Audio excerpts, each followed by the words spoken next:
Hello and welcome to Water Within Astrology. I'm here to talk to you today about the upcoming Sagittarius new moon happening on December the 1st at 1:21 a.m. Eastern Standard Time, so please adjust according to wherever you are in the world. My name is Carly and I'll be your astrologer today.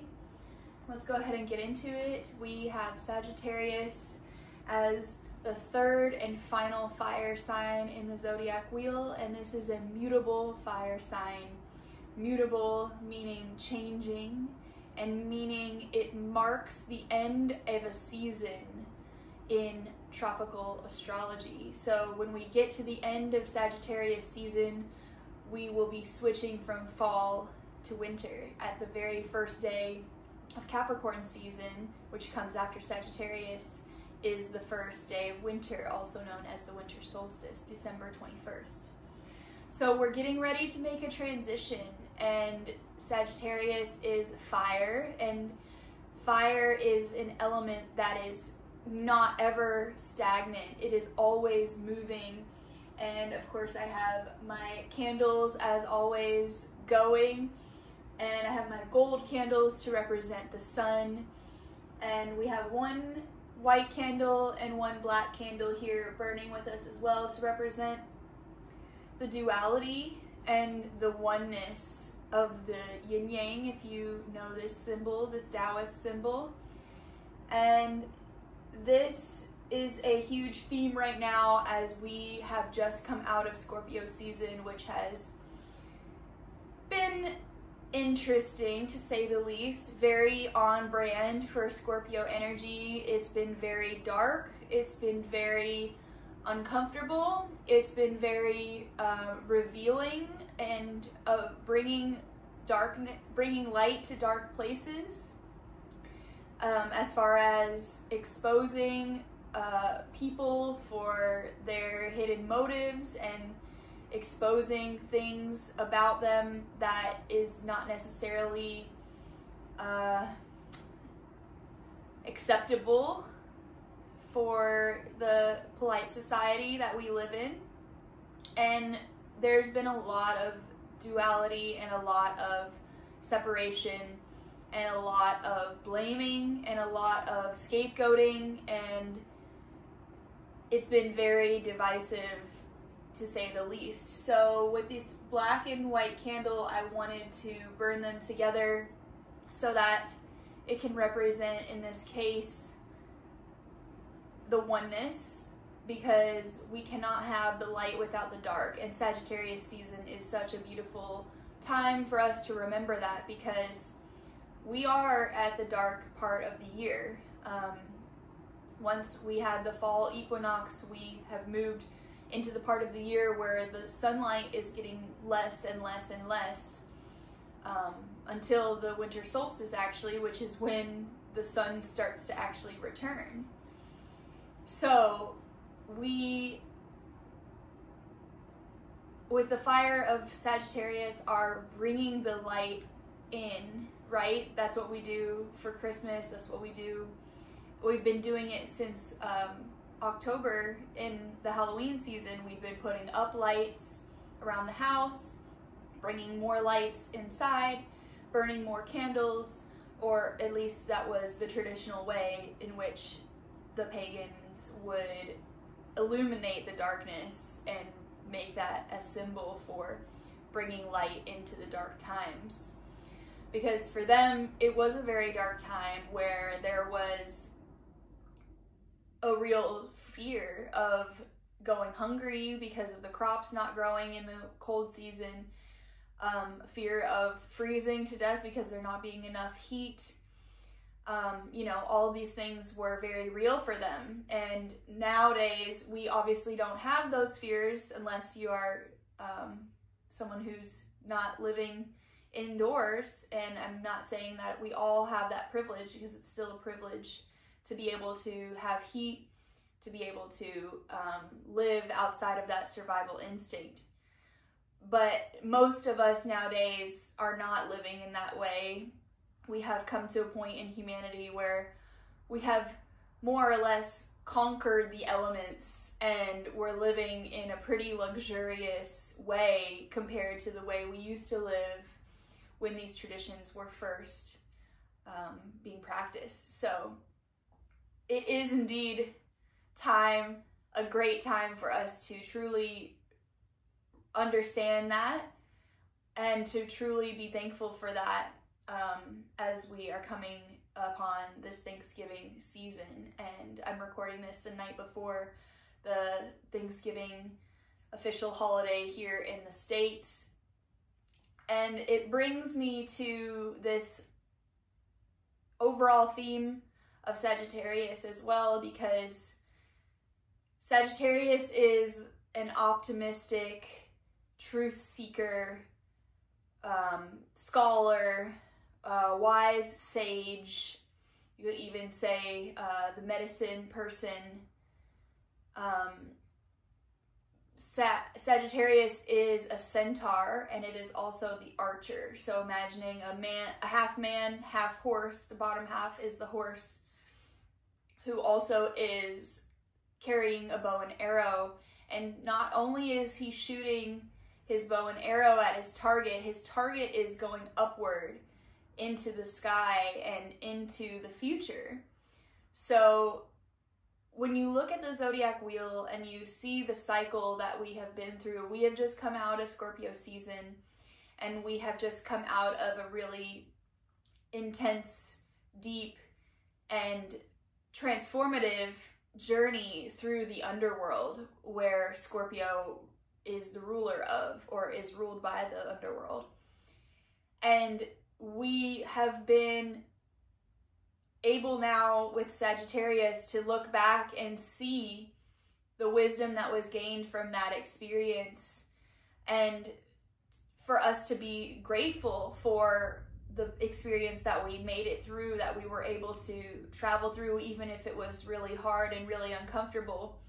We can see now that the wisdom that we gained from those experiences truly was worth it and truly does bring us closer to an enlightened state. In this case, in all cases, enlightenment means to bring light in. So that's what we're doing here, especially with Sagittarius being the fire sign that it is. We're bringing light, and we are allowing ourselves to change and be changed by what we have been through, by the deep, dark journey that Scorpio took us on. I don't want to say put us through, but yeah, it is definitely a time where we are feeling less in control and more of a practice of surrender is being called for in Scorpio season. And with Sagittarius, we continue to practice acceptance in a way that helps us to not only just seek truth, but take action, because fire is associated with taking action and courage, having the courage to take action. We are having to accept when things are not in our control, when we can't change others, when we can't change the circumstances. We're having to accept that, and that takes great wisdom and courage and strength as well. So fire is associated with action, is fast moving, especially with this sign, the horse legs. You can go very fast towards your goal. And with the bottom half of the centaur being a horse, that means it gives us 4 legs instead of 2 if you're a human. And those 4 legs are representing the amount of groundedness that we also need to have here in Sagittarius, because yes, it's a fire sign, but we have to have a very deep level of groundedness in order for us to truly move towards our goals in the ways that we want to. We can't just be willy-nilly, not thinking about it the way that the archetype of Aries is known for. It's about taking action from our instincts, but also having a more grounded approach in the way that we take that action, because now that we're at the last fire sign of the zodiac wheel, we've been through the Aries, no thinking, just impulsive action. We've been through the Leo, which acts in a way that might be trying to serve its ego. And now we're here at Sagittarius, where we're taking action in the name of seeking truth. We're taking action in a way that we see can actually help us expand in our knowledge and in our wisdom. And speaking of expansion, Jupiter is the ruling planet of Sagittarius, and it is the largest planet in our solar system. Jupiter is known for its benefic qualities. It's known as one of the benefic planets. There are a few benefic planets and there are a few malefic planets, meaning the benefic planets bring good fortune, objectively more pleasurable experiences as far as what we experience here on Earth. You're going to want to win the lottery more than you're going to want to go to war. So in those terms of objective pleasure. And then we also know that Jupiter was also named Zeus in the Roman mythology. So, I'm sorry, in Greek mythology. And so with Zeus, if we know anything about him, we knew that he was the ruler of Mount Olympus. And in those tales, we also saw that Jupiter had this tendency to let the power go to his head, and he would impose his will on others because he felt he had the right to do so. And we do also see that tendency with Jupiter-ruled signs such as Sagittarius. And so that's going to be one of the shadow aspects of Sagittarius. We're asked to not impose our will onto anyone, even if we feel morally right, if we feel that it's for their own good. We have to remember that acceptance, and we have to allow others to be on their own journey, to play out their own karmas, to do what it is that they need to do, because nobody likes to be told what to do at the end of the day.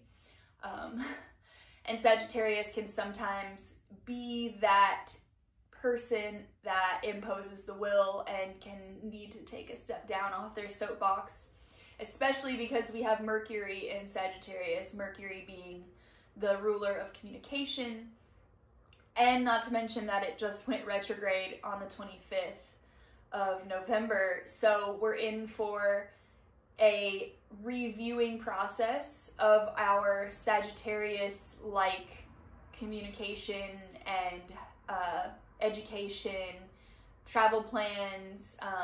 So Mercury rules technology, it rules communication, it rules markets and buying. So it's really interesting that we're going to have our Black Friday, sorry, that was a little passive aggressive, our Black Friday event happening during a Mercury retrograde. So there could really be some interesting things that happen there. I know that I've already heard of so many like interesting travel mishaps that have been happening for people who are traveling. So please, if you're traveling for this holiday, hang tight and be patient with any issues that might come up, because it's very likely.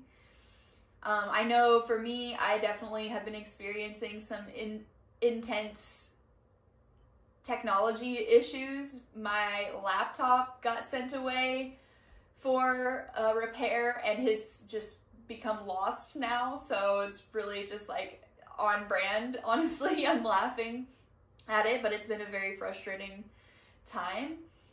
So when we have this information, like I've said before, when we have the wisdom, we are definitely better for it. So having that in our back pocket is kind of just like our little safety, our safety blanket that lets us know, okay, this is to be expected. And also it doesn't last forever. Mercury is only retrograde for another 3 weeks or so. It's actually going to go direct right before Christmas.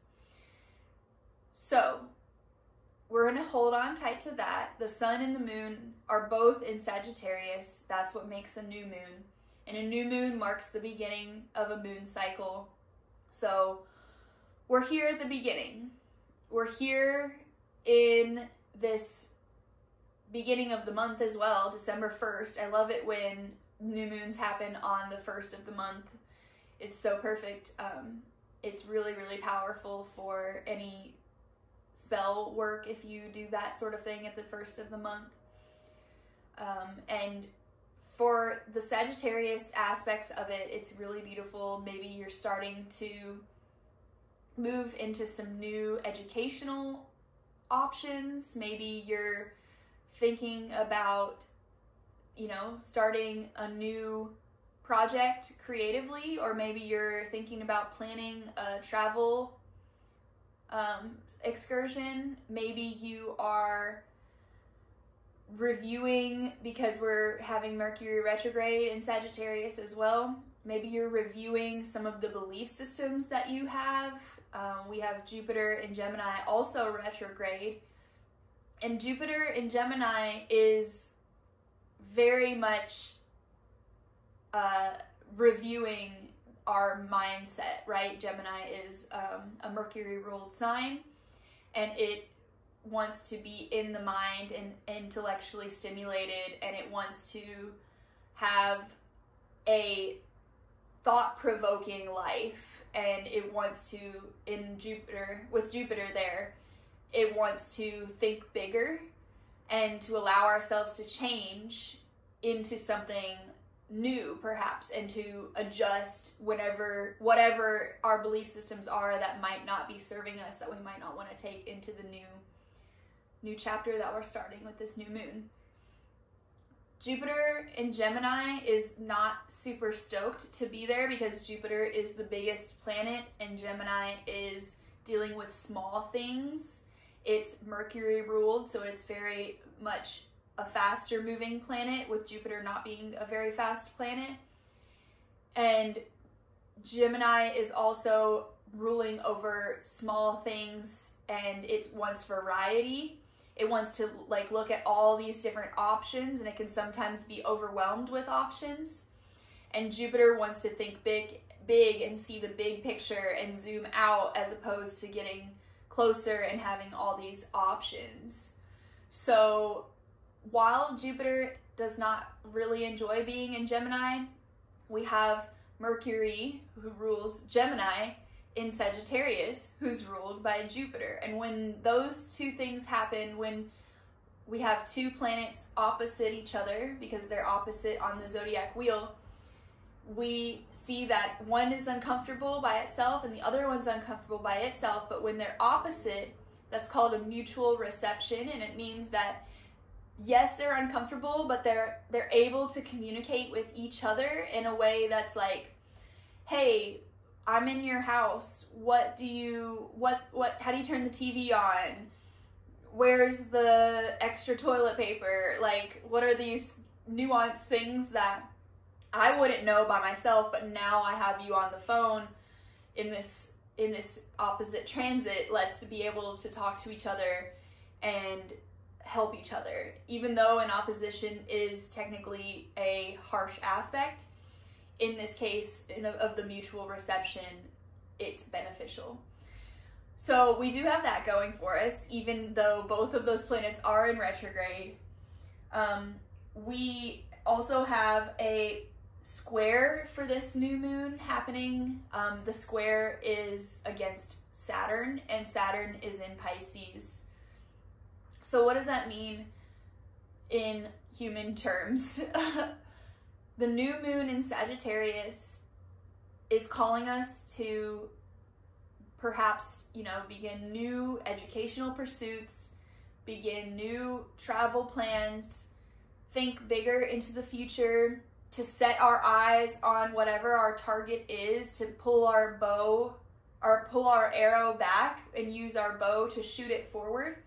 But in order to do that, we have to stay focused. We have to choose our target before we pull back, right? We can't just be going around and never pulling the trigger.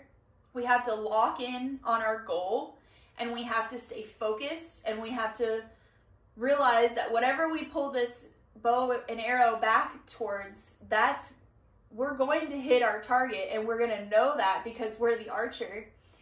And in order for us to hit a target that's actually going to serve us in a way that isn't impulsive and isn't serving the ego, we need Saturn there to help us think long term, to think in a disciplined way, in a grounded way, and in an emotionally distant way, which doesn't sound great, but Sagittarius is very passionate, and it can sometimes have an emotional aspect to it, where Saturn is emotionally distant, and it can help us put those emotions to the side so that we can make a more grounded and long-term beneficial decision and enact those boundaries, because Saturn is also boundaries around what it is that we need to do to help us hit that target with more ease.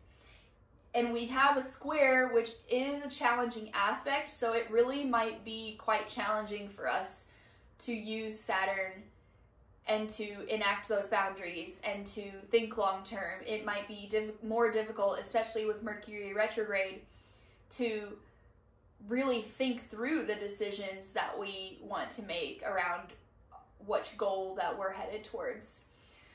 So just keeping that in mind, it is, I don't want to say anything is a bad aspect. It's definitely going to be a little bit more challenging, but it is an aspect nonetheless, which is a good thing. The only time that I would say something isn't great when it comes to the transit is when the house that it's working with can't see the other house. And in those terms, that means there's no aspect being made. So when there's an aspect, good or bad, it's good, if that makes sense. Anyways, we'll go back and see that also this new moon is making a trine to Mars in Leo. And Mars is about to go retrograde on December 6th. Mars really loves being in Leo because Mars rules fire signs. Take that back. Mars likes to be in Leo because Leo is a fire sign and Mars is an action-oriented sign. And like I said, the fire element is associated with action. And when we're taking action in Leo, we are in a healed Leo. We are doing things in a playful way. We're doing things that bring us joy. We're doing things that take us out of the lacking confidence person who doesn't want to be seen and into the spotlight, which can, be this representation of, I'm just going to let my soul self shine, because Leo's ruled by the sun, big ball of fire. So Mars really likes being in Leo, even if it is in its shadow period, which means it's about to go retrograde, like I said, on December 6th. And when Mars goes retrograde in Leo, we are going to be able to take some time to really ask ourselves, is what we're doing bringing us joy? Is what we're doing part of our journey to heal our inner child? Because Leo also heals is part of that inner child archetype. So, playfulness, it's nurturing that inner child with joy and with laughter and with performance, right? And with dressing up and being seen and letting ourselves be seen, having the courage to let ourselves be seen truly for who we are, and not in a way that's just needing validation, and it's needing reassurance constantly, and it's needing it's putting on a show that is just for others instead of what makes us happy.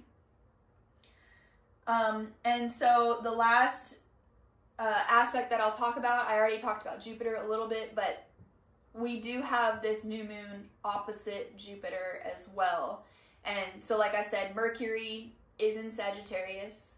The new moon is also in Sagittarius, which means the sun and the moon are both there, meaning that Mercury and this new moon are opposite Jupiter, because Jupiter is right across the wheel in Gemini. So it's the ruler of this new moon, which is interesting, because it doesn't always line up like that, where the ruler of the new moon or any of the moons makes an aspect to the lunation. And so we're seeing this opposition, which means that, especially with it being retrograde, we are having a checkpoint with the ruler of this new moon, and it's asking us to just make sure that we are aiming towards a goal that is actually going to help us to expand. It is actually going to bring us closer to our own benevolence, right? Because Jupiter is that benevolent entity along with Venus. Those are the benefics, like I was saying before. So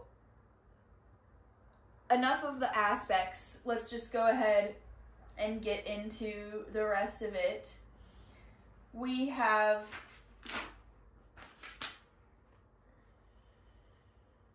some more shadow aspects of Sagittarius that I want us to be aware of. I already talked about how it can be enforcing will on someone, and especially with Mercury there, it can be talking about enforcing the will onto someone. And it can also be procrastination, right? Always second guessing yourself, because all the fire signs are associated with confidence. Second guessing yourself, not having faith, which is associated with Jupiter, the ruling planet of Sagittarius. And if we're shooting our arrow and we're always second guessing and we're not having faith, we don't think we're going to hit our target, or we don't think that the target that we're aiming at is the right one, we're never going to pull that trigger. So Sagittarius can really be notorious for that procrastination. It can also be quite hedonistic. It's really kind of funny that we do have these holidays during Sagittarius season, because we can tend to get carried away, especially on Thanksgiving, where everyone's overeating, everyone's drinking a lot, everyone is literally, you see the signs out in the grocery store where it's like, gobble till you wobble. Like, just freaking gouge yourself with no shame. Don't think about the calories. You know, there's all these different little things around like that. That's pretty much just like, yeah, throw your morals out the window for a day. Don't care. And I'm not telling people not to enjoy their day. I'm not telling people to, you know, stay caught up in your shame or caught up in your, you know, whatever it is that might stop you from enjoying your time. But it definitely is this hedonistic thing where maybe people are completely out of alignment with their normal moral stances, or moral even just in the way that they take care of themselves, you know, whatever it is that they normally do, they're just like throwing it all out the window for this one day, which is fine. But it's also not, you know what I mean? There's a line there. And so Sagittarius, especially with it being half man, half horse, half beast, it can be that this beastly aspect comes over us and takes over, and we have to keep that balance, right? We do want to stay wild. We do want to keep the animal instincts intact to some degree, and we also don't want those to be the only thing that we're acting from, right? That brings me to, actually I'll save it for after I'm done with the shadow aspects. The other ones are running away, right? The bottom half is the horse legs. You can really run towards your goal fast, or you can run away from your goal really fast. So we want to keep that in check and make sure that we're not we're not just all talk, right? Because a lot of the times Sagittarius can get up on that soapbox and it can say a lot of things, and it doesn't always have the action to back it up with. It's sometimes the hypocritical pastor that, you know, gets in their fancy jet to go to their mega church after talking about giving to the poor and, you know, living in a frugal way, whatever it could be. It could be that very well. And so it also can be, because it's so optimistic, and that's a wonderful thing, it can also, in the shadow aspect, be all love and light. It can be this, like, let's just love and light over everything, instead of, like, acknowledge all the darkness that we just came out of the Scorpio season. Let's acknowledge that, and also realize that we made it through that, and we do have a light at the end of the tunnel, which is this Sagittarius season, and we do have a reason to look towards the future, to still get our bow and arrow out and shoot forward towards the future and have a sense of hope about that. And we also can have a lot of strong faith about, if we made it through that, we can make it through anything. And maybe we have this new sense of being eternally protected because of what we've been through and what we've survived. And having faith and having confidence, right? The faith that we are going to shoot and make it towards our goal, that's going to give us the confidence to actually pull the trigger. And seeking truth, that's the last healed version of Sagittarius that I want to talk about. Excuse me. Sagittarius is shooting its goal, and the goal is always truth. It's a seeker. It's aiming high. It's looking for that higher truth. It's wanting to educate themselves in a higher way. It's wanting to travel as well. The horse legs can take us anywhere. And because we can go anywhere and we can travel wherever we want, maybe that's not physical, maybe that's, you know, in the astral realms, because it's a very spiritual sign. We are able to travel to new places and gather wisdom from those places and experience from those places, because true wisdom comes from experience. And so that's a really beautiful thing that we can keep in mind with Sagittarius, is that wherever we go, we are collecting new codes that are bringing more wisdom into our lives and into our lineage as well. Whatever we do for ourselves as individuals is also creating new blueprints for our lineage down the road. So if that's more motivating also for anyone out there. A few quotes that that came to mind, I wanted to mention. Whether you think you can or not, you're right. That's the big one, because we are hearing a lot about the Matrix and about how what you create, what you think and believe is what your reality is. Whatever we truly believe, whether we think we can do something or not, we are going to be right. Because when we believe something, we automatically give ourselves an open door to walk through to make it happen. If we truly believe that we are incapable of something, we will never achieve it. So it first starts with belief, and that's Jupiter. And so the other ones are, you know, this Christmas vibe. I'm already in the Christmas season. I don't care if it's just now, Thanksgiving. If you just believe, you know, that line from the Polar Express where there is this impossible moment where the train comes and picks up the kids and takes them, and the whole song is like, if you just believe. And, you know, it's corny and it's holiday vibes, but it's a true statement about whether or not we truly believe things can happen or not. That's going to determine whether they happen or not. Point blank, that's the bottom line. That's the foundation for everything that happens. If we don't believe that we can overcome something, we never will. And faith can move mountains is the next one. I love that one because it truly brings in awareness around the power of faith, because there can be so much that we have decided is impossible that faith has surpassed, and faith has shown us that the impossible can be possible. And that's, of course, what we call miracles. So if you believe in miracles, you're doing it right and your faith is strong.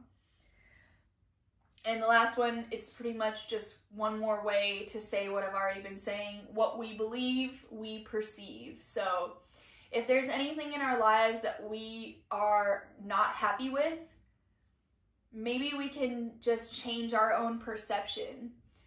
And that just made me think of one more, which is one of my favorite quotes of all time by Dr. Wayne Dyer. He says, when you change the way you look at things, the things you look at change. And we could go so deep into the quantum physics of all of that, but let's just go ahead and leave it at that. When you change the way you look at things, the things you look at change. And let's just sit with that for a little bit. The last couple of things that I want to say are, of course, I'm going to mention one more time and probably a few more times because this is just such a big transit. Pluto in Aquarius is finally here. We had that final movement where we will not have Pluto going back into Capricorn ever again. As of the 19th of November, we finally had that take place. And so thinking about it in the way I described it in the last video, like a glacier. If a glacier is moving, it is moving, but it's moving very slowly. And when it moves, it truly is this force that can change the entire landscape of worlds. If you don't know that icebergs are the reason we have the landscapes that we do have now here in the modern world. The Grand Canyon was formed by water in an iceberg. So it's just so incredible the power that it can have, and Pluto is the planet of power. And with it being in Aquarius now, we're being urged so deeply to step more into our authentic selves. And with this new moon in Sagittarius, we are having all these passions come up for us. And we're having a really hard time wearing any old masks that we wore in the past.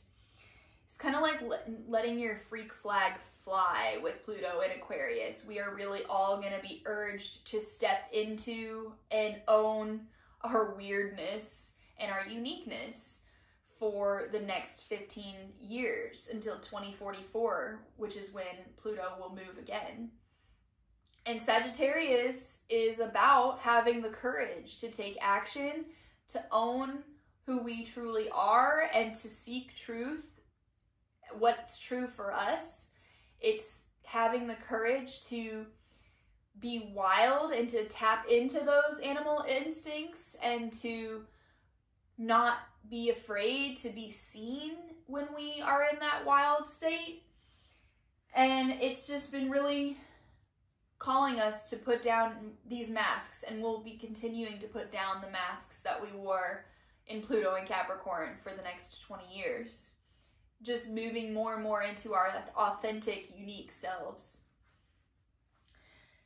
I want to go ahead and read the inside degrees, which are channeled messages that are each degree point in the zodiac wheel had a channeled message that came through for whoever wrote these.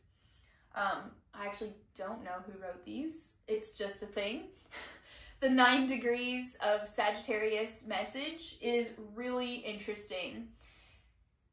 I don't know, before I read it for you, I want to go ahead and just say that Wicked, the musical movie coming out a couple of days ago, is so on point with the Sagittarius energy and the new moon, and especially with this degree point. Real quick, with the relevance to that is Wicked is about this marginalized person who of course has green skin. She's the Wicked Witch of the West. She's taking a stand outside of what the society has deemed to be normal and acceptable in order to advocate for, in this movie, it's the animal rights to live a life that they talk in the movie, and they are teachers and they're part of, like, they're an equal part of society until they're not, and she is someone who advocates for them. So relevant because the animals in this case represent any marginalized person or group of people. It represents the wild aspect of ourselves that we have had to suppress in order to be acceptable in society. And it's, in general, just something that's different from humans too. So anything different and unacceptable or taboo or whatever it is, she's a representation of someone who is going to fight for those things and bring awareness to things that people would normally just turn a blind eye to, aka bringing truth to the light and bringing an uncomfortable truth to the light. That's the Scorpio. And also taking action in order to make your thoughts and words in alignment with your actions, because you can't just talk the talk, you gotta walk the walk too. And in the movie, it's this whole thing where she goes from being the wizard's favorite to I won't spoil it, but a fugitive of the wizard, because she's questioning the narrative, as many of us are doing in these days. So I'll go ahead and read the degree point message here. The first line is really relevant, right? Especially with the Wicked theme. It says, "A man with green skin. He is dressed in leaves." And it continues on saying, "Playful, exuberant, spontaneous, and elusive. You are restless under constraint, with all of civilization representing the constraint. Desperate to be free. When not held down, you have a spectacular ability and affinity. But when bound by time, you become abrasive and provoking, temperamental in extreme ways, aching for free movement in a vast territory, drawn to every extreme that exists, the body and soul of one who can never be identified, tamed, narrowed.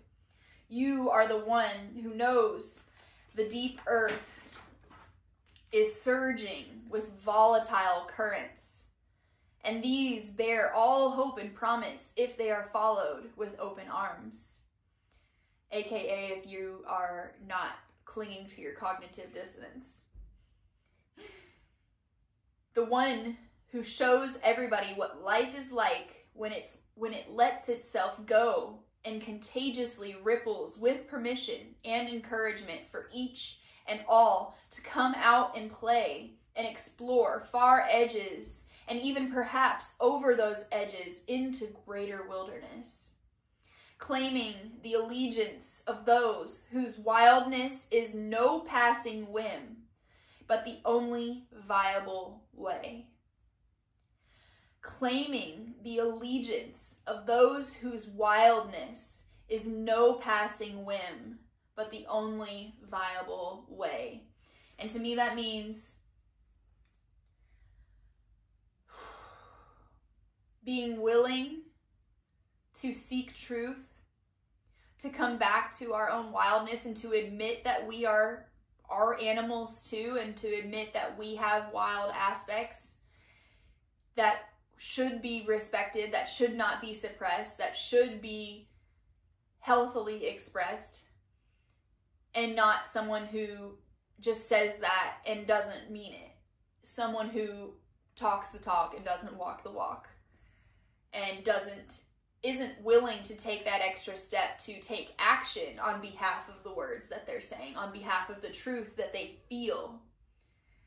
Because it can be so easy for us to speak these things and to say that we know something intellectually, but if we truly know something in an experiential way, we feel it in a somatic way, and we feel it to our core, and that feeling of passion and knowing and desire, because fire is associated with desire as well, it can truly be no other way when we are just plain and simple. We are seekers. We are someone who's going to continue to seek the truth, regardless of how uncomfortable it makes us feel, regardless of how society perceives us, regardless of anything, because it's something that is a true north within us. Just happened to mention now that my North Node is in Sagittarius and my Mars is in Sagittarius. So if that tells you anything about me and why I love astrology so much, because it's this tool for enlightenment, it's this tool to help us to gain wisdom through the cycles of the zodiac, and to just bring us closer to what lights us up. And it can help us to understand what that truly is, what each of us, how each of us are unique, and how each of us have different things that excite us.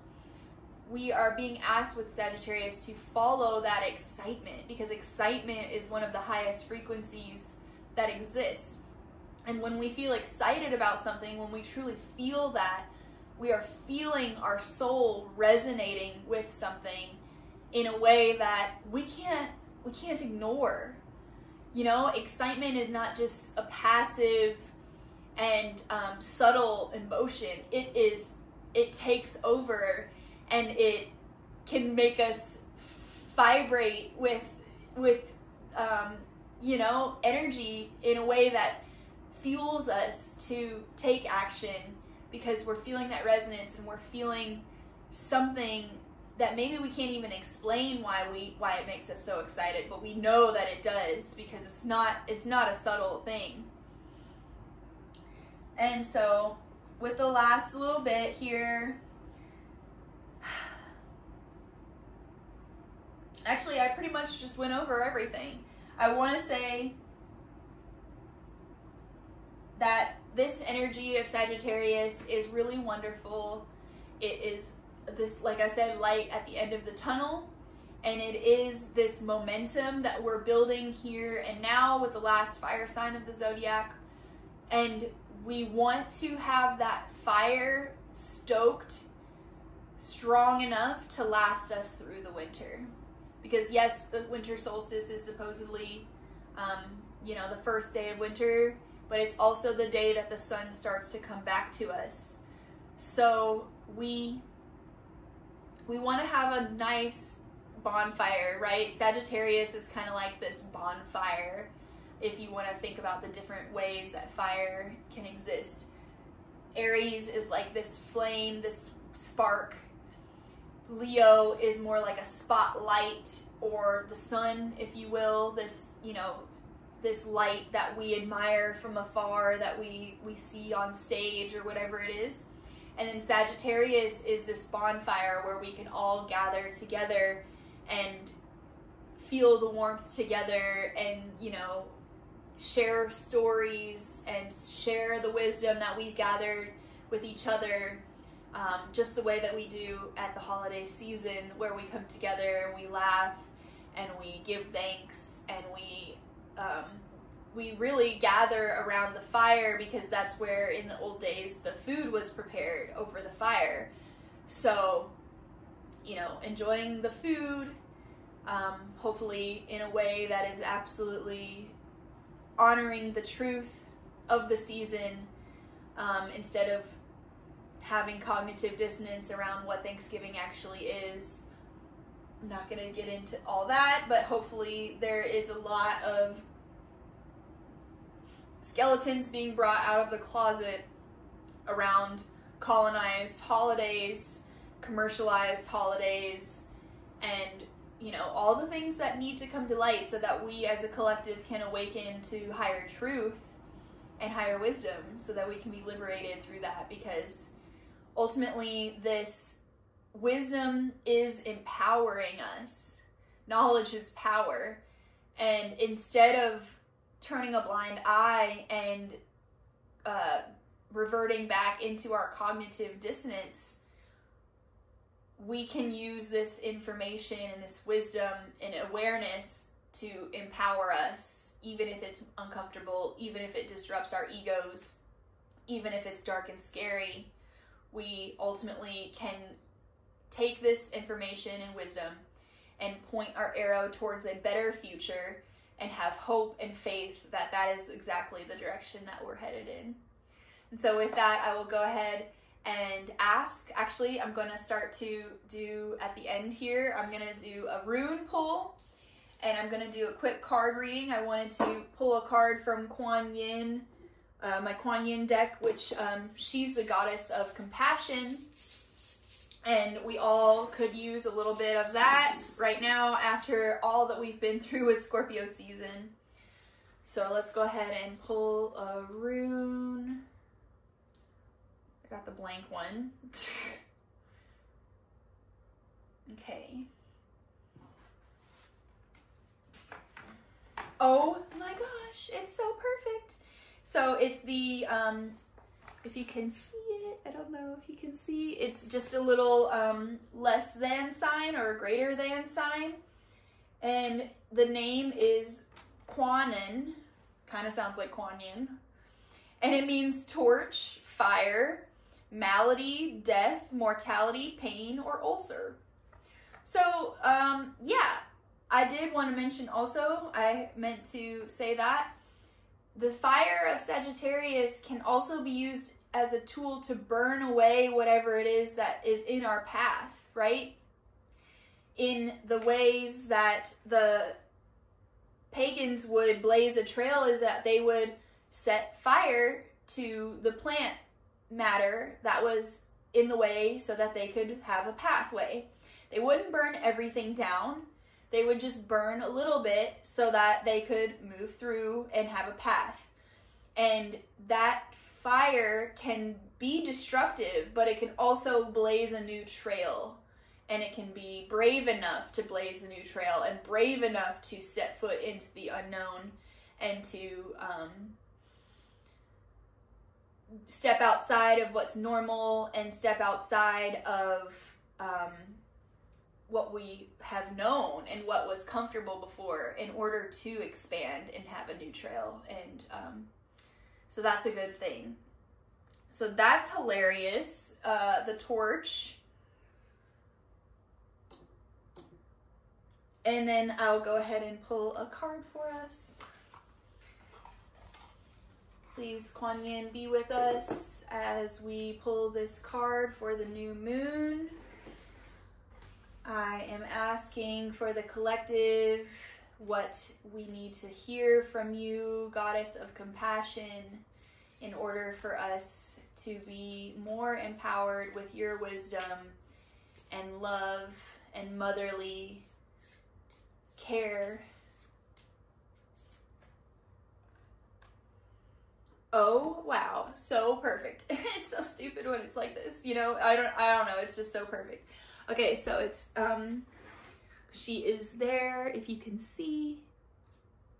She's with her it almost kind of looks like autumn leaves falling. She's wearing gold. She's got a orange and red bow in her hair, orange gems, and a red flame-like dress. It's so funny. And so she is saying, weave the golden future. Something good is coming your way. Because we are really starting a new chapter with this new moon, and we are looking towards a bright future. Kuan Yin now assists you to weave your future into the present moment, to call in and draw you to the opportunities, teachings, circumstances, and synchronicities that are waiting for you, and which will enable your soul to live its divine destiny with greater abundance, bliss, and creative fulfillment. I think with this, she is exactly in the Sagittarius energy, especially mentioning teachings, opportunities, perhaps, you know, to travel, like I said, either physical or in the astral way, or in a just an intellectual way, traveling outside of what we normally are used to.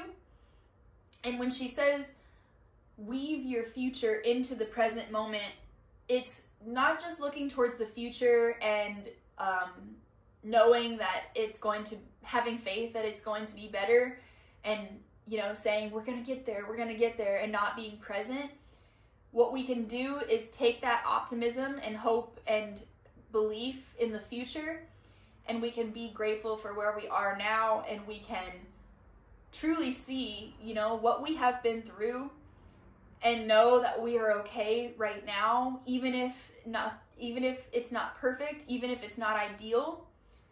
We actually really can practice bringing that optimism into our present moment every single day.